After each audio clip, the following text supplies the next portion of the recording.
तो जैसा कि लास्ट एपिसोड के अंदर हमने देखा था, जो एम्परर होता है वो वहाँ से जाते हुए जो वो बंदा होता है उससे बोलता है कि माफ़ कर देना, लेकिन जो यूनर है उसकी पहले ही इंगेजमेंट जो है वो कई साल पहले हो चुकी है, तो इसीलिए इस मैरिज प्रपोजल के बारे में भूल जाओ। और एम्परर की इस बात को सुनते के साथ ये जो वो पर्सन होता है वो अपने मन में सोचता है कि बस वो एक मैरिज कॉन्ट्रैक्ट ही तो है जिसे कि कभी भी तोड़ा जा सकता है, और वैसे भी जो प्रिंस है उसे यहाँ पर बुलाने के लिए मुझे कोई ना कोई बड़ा बहाना जो है वो चाहिए होगा।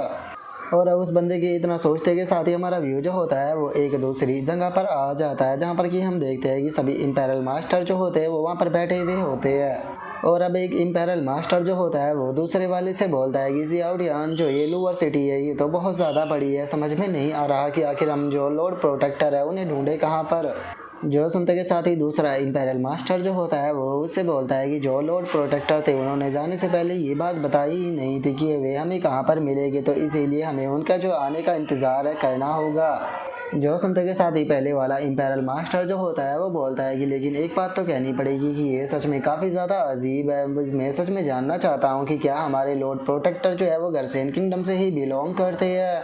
क्योंकि गर्सेन किंगडम के जो पावरफुल पर्सन है, यहाँ तक कि खुद गर्सेन किंगडम का जो एम्परर है वो लॉर्ड प्रोटेक्टर के नाम के बारे तक में नहीं जानता, जबकि लॉर्ड प्रोटेक्टर जो है वो इतने ज़्यादा पावरफुल है। तो ऐसा कैसे हो सकता है कि गर्सेन किंगडम के अंदर कोई उनके बारे में ही ना जानता हो। सच में इस चीज़ के ऊपर यकीन करना बहुत ही ज़्यादा मुश्किल है, मुझे समझ में नहीं आ रहा कि आखिर यहाँ पर क्या हो रहा है। जो सुनते के साथ ही दूसरा इम्पेरियल मास्टर जो होता है वो बोलता है कि तुमने सही कहा, मुझे भी ये चीज़ जो है वो बहुत ज़्यादा अजीब लगी, क्योंकि लॉर्ड प्रोटेक्टर की चाहे तो पावर या फिर उनके टैलेंट की बात की जाए वे दोनों ही अमेजिंग है। यहाँ तक कि उनके पावर और टैलेंट का कंपैरिजन जो है वो तो हमारे किन एम्पायर के अंदर भी नहीं किया जा सकता, तो फिर ऐसा तो होना ही नहीं चाहिए था कि यहाँ पर उन्हें कोई भी ना जाने। और उनके इतना बोलते के साथ ही अचानक से पीछे से ही बहुत सारी आवाज़ें जो होती है वो आने ही लगती है, और हम देखते हैं कि काफ़ी सारे बंदे भागते हुए जा रहे होते हैं, और एक बंदा भागते हुए बोलता है कि जल्दी से उस तरफ चलो, उधर रॉयल ब्लैक आर्मर आर्मी जो है वो आई हुई है, इसीलिए चलो चलकर उन्हें देखते हैं। और उन लोगों के इतना बोलते के साथ ही हम देखते हैं कि जो एम्परर होता है वो अपने रथ में बैठकर वहाँ से जा रहा होता है, जिसे देखने के बाद में जो इम्पेरियल मास्टर होता है वो बोलता है कि एक मिनट, ये तो गर्सेन किंगडम का एम्परर है, आखिर यहाँ पर क्या हो रहा है, ये जा कहाँ पर रहे है। और उनके इतना बोलते के साथ ही जो एम्परर होता है उसका ध्यान भी इम्पेरियल मास्टरों के ऊपर पड़ जाता है, जिसका वो रुकने का ऑर्डर देकर सीधे उन इम्पेरियल मास्टरों के पास में आ जाता है। और उनके पास में आकर जो एम्परर होता है वो उन्हें ग्रीट करते हुए बोलता है कि मैंने ये कभी भी नहीं सोचा था कि पांचों इम्पेरियल मास्टर जो है वो मुझे यहाँ पर मिल जाएगी, सच में क्या कोइंसिडेंस है। और एम्परर की इस बात को सुनकर जो इम्पेरियल मास्टर होता है वो एम्परर से बोलता है कि योर मेजेस्टी, आपको देखकर ऐसा लग रहा था जैसे कि आप कहीं पर जाने की बहुत ही ज़्यादा जल्दी में हो, आखिर क्या हो रहा है, क्या आप कहीं जल्दी में जा रहे थे।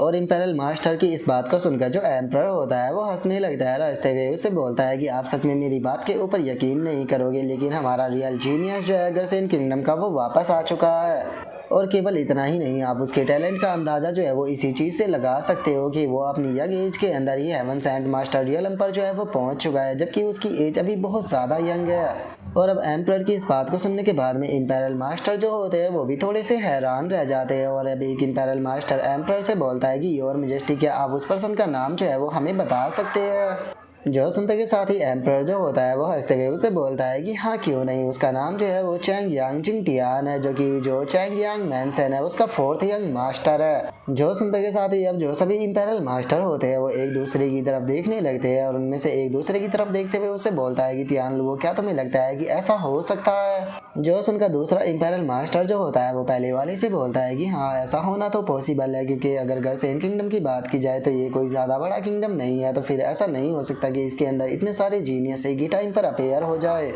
और अब इतना सोचकर जो इम्पेरियल मास्टर होते हैं वो एम्परर से बोलते हैं कि और मेजेस्टी, आपकी बातों को सुनकर सच में ऐसा लगता है कि वो यंग पर्सन बहुत ही ज़्यादा टैलेंटेड होगा, तो क्या ऐसा हो सकता है कि आप अपने साथ में हम पांचों को भी लेकर चले, क्योंकि हम खुद उस जीनियस को अपनी आंखों से देखना चाहेंगे।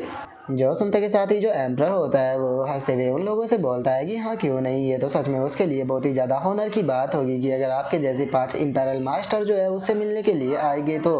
और अब उनके इतना बोलते के साथ ही हमारा व्यू जो होता है वो चैंग यान मैनसन के ऊपर आ जाता है, जहाँ पर कि जियांग चैन का फादर जो होता है वो एम्परर का स्वागत करते हुए बोलता है कि और मेजेस्टी, मेरे चैंग यांग मैनसन पर आपका स्वागत है। जो सुनते के साथ ही जो एम्प्रर होता है वो जियान चैन के फादर के पास में आ जाता है। हंसते हुए उससे बोलता है कि काफ़ी लंबा टाइम बीत गया था जब से मैं लोअर सिटी के अंदर नहीं आया था। आज फाइनली मुझे टाइम मिल ही गया लोअर सिटी के अंदर आने का।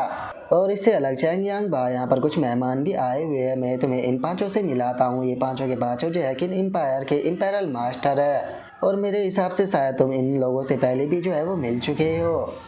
और अब एम्परर के इतना बोलते के साथ ही जियान चैन का जो फादर होता है वो उन सभी का शुक्रिया अदा करते हुए उनसे बोलता है कि आप पांचों इम्पेरल मास्टरों का बहुत बहुत शुक्रिया, क्योंकि आप लोगों ने उस दिन मेरी जान बचाई थी। जो सुनते के साथ ही इम्पेरल मास्टर जो होता है वो मुस्कुराते हुए अपने मन में सोचता है कि फाइनली मेरे पास में चांस आ गया इनके फेवर को लेने का। और इतना बोल कर वो जियान चैन के फादर से बोलता है कि मास्टर चैंग यांग बा, आप तो बहुत ज़्यादा काइंड हो। आपको इतना ज़्यादा पोलाइट होने की कोई ज़रूरत नहीं है, क्योंकि हम लोग तो बस हमारे लॉर्ड प्रोटेक्टर के द्वारा दिया गया जो ऑर्डर था उसे फॉलो कर रहे थे। और अब उन लोगों को चैंग यांग बा से इतनी पोलाइटली बात करता हुआ देखकर एम्परर भी थोड़ा सा हैरान रह जाता है और अपने मन में सोचता है कि यहाँ पर चल क्या रहा है। ये लोग ये इससे तो इतनी ज़्यादा पोलाइटली होकर बात कर रहे हैं, जबकि मैं एक एम्परर हूँ, लेकिन मुझसे भी ये लोग इतनी पोलाइटली होकर बात नहीं करते। और एम्परर के इतना सोचते के साथ ही जियान चैन का फादर जो होता है वो एम्परर से बोलता है कि योर मेजेस्टी जो बैंकेट है वो पूरी तरह से तैयार है, तो आप मेरे साथ में अंदर चलिए। जो सुनकर एम्परर भी उसे ओके बोल देता है। जिसके बाद में हम देखते हैं कि वे लोग जो है वो अंदर आ जाते हैं और जो एम्परर होता है वो हंसते हुए जियान चैन के फादर से बोलता है कि चैंग यांग बा, मैंने सुना है कि जिंग टियान जो है वो वापस आ चुका है। मैंने अपने सन इन लोगों को काफ़ी लंबे टाइम से नहीं देखा, तो क्या तुम्हें उसे यहाँ पर नहीं बुलाना चाहिए। जो सुनते के साथ ही अब जियान चैन का फादर जो होता है वो जियान चैन को आवाज़ लगाते हुए उसे बोलता है कि जिंग टियान जल्दी से यहाँ पर आओ, योर मेजेस्टी तुमसे मिलना चाहते हैं। और उसके इतना बोलते के साथ ही हम देखते हैं कि जो जियान चैन होता है वो एम्परर को ग्रीट करते हुए वहाँ पर आ जाता है। और हम देखते हैं कि जियान चैन ने जो कपड़े पहने होते हैं उसमें वो बहुत ही अच्छा लग रहा होता है। और अब जियान चैन को देखते के साथ ही जो एम्परर होता है वो भी बहुत ज़्यादा खुश हो जाता है और खुश होते हुए बोलता है कि बहुत बढ़िया, सच में कहना पड़ेगा कि जो मेरा सन इन लॉ है वो सभी पर्सनों में एक जीता जागता ड्रैगन है। और अब जियान चैन को देखते के साथ ही वहाँ पर बैठे हुए जो इम्पेरल मास्टर होते हैं वो भी मुस्कुराने लगते हैं और मुस्कुराते हुए अपने मन में सोचते हैं कि जैसा कि हम लोगों ने सोचा ही था, सच में लॉर्ड प्रोटेक्टर जो है वो असल में जिंग टियान है। और अब इतना सोचते के साथ ही जो इम्पेरल मास्टर होते हैं वो एक दूसरे की तरफ देखकर मुस्कुराने लगते हैं और मुस्कुराते हुए अपने मन में सोचते हैं कि सच में हम लोग सही थे और हम कितने स्मार्ट थे। और अब इतना सोचते के साथ ही जो इम्पेरल मास्टर होते हैं वो अपनी जगह से खड़े हो जाते हैं, जिसे देखकर एम्परर को भी कुछ समझ में नहीं आता। वो उनसे बोलता है कि क्या हो गया, आप ऐसे खड़े क्यों हो गए। और उनके इतना बोलते के साथ ही हम देखते हैं कि जो इम्पेरल मास्टर होते हैं वो सीधे आकर जियान चैन के सामने घुटनों पर बैठ जाते हैं और पहला बोलता है कि प्लीज़ हमारी ग्रीटिंग को लॉर्ड प्रोटेक्टर एक्सेप्ट कीजिए। तभी जो दूसरा इम्पेरल मास्टर होता है वो भी जियान चैन से माफ़ी मांगते हुए बोलता है कि लॉर्ड प्रोटेक्टर हम लोगों को माफ़ कर दीजिए, हम लोग जो थे वो टाइम पर आपको नहीं ढूंढ पाए और हमने आपको ढूंढने में इतना ज़्यादा टाइम लगा दिया। और अब इस चीज़ को सुनते के साथ ही जो एम्परर होता है वो काफ़ी ज़्यादा हैरान हो जाता है और अपने मन में सोचता है कि एक मिनट, जो ये इम्पेरल मास्टर है ये जिंग टियान को क्या बोल रही है, इन्होंने अभी उसे लॉर्ड प्रोटेक्टर कहा क्या। इसका मतलब ये है कि जो मेरा सन इन लॉ है वही असल में किन एम्पायर का लॉर्ड प्रोटेक्टर है। और एम्परर के इतना सोचते के साथ ही जो जियान चैन होता है वो इम्पेरल मास्टरों से बोलता है कि मुझे माफ़ कर देना, मैं उस टाइम पर काफ़ी जल्दी में था, जिस कारण मैं आप लोगों को मेरा रियल नाम जो था वो बताना भूल गया, जिसके कारण आप लोगों को यहाँ पर इतना ज़्यादा परेशान होना पड़ा।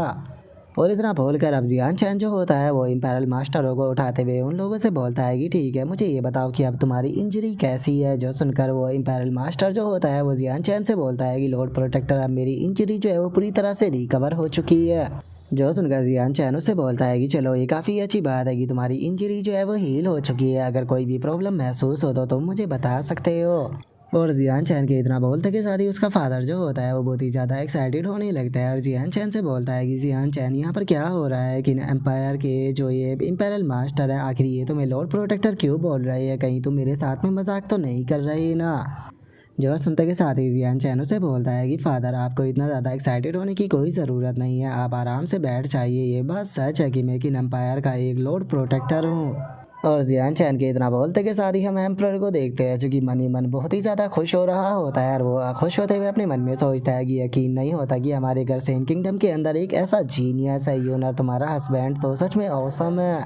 और इतना सोचते के साथ ही अब जो एम्परर होता है वो जियान चैन से बोलता है कि सन इन लॉ, अब काफ़ी ज़्यादा रात हो चुकी है, इसीलिए हम लोगों को भी अब वापस लौटना होगा। और अब एम्प्रर के इतना बोलते के साथ ही हम देखते हैं कि जो अंकल डी होते हैं वो जियान चैन के फादर के पास में आ जाते हैं और उनके पास में आकर उसको बताते हैं कि मास्टर जो भी डाव है वो यहाँ पर आ चुका है। जो सुनते के साथ ही जियान चैन के फादर भी थोड़े से हैरान हो जाते हैं और अपने फादर को अचानक से ऐसे हैरान होता हुआ देखकर जो जियान चैन होता है वो अपने फादर से बोलता है कि फादर क्या हो गया, आप अचानक से ऐसे हैरान क्यों हो गए। और अब जियान चैन के इतना बोलते के साथ ही हमारा आज का एपिसोड जो होता है वो यहीं पर ही कंप्लीट हो जाता है। तो नेक्स्ट एपिसोड के अंदर देखिए कि आगे क्या होता है। अगर आप लोगों को वीडियो अच्छी लगी हो तो लाइक करना, चैनल को सब्सक्राइब करना। मैं मिलता हूँ आप लोगों से नेक्स्ट एपिसोड के अंदर, तब तक के लिए बाय बाय गाइस।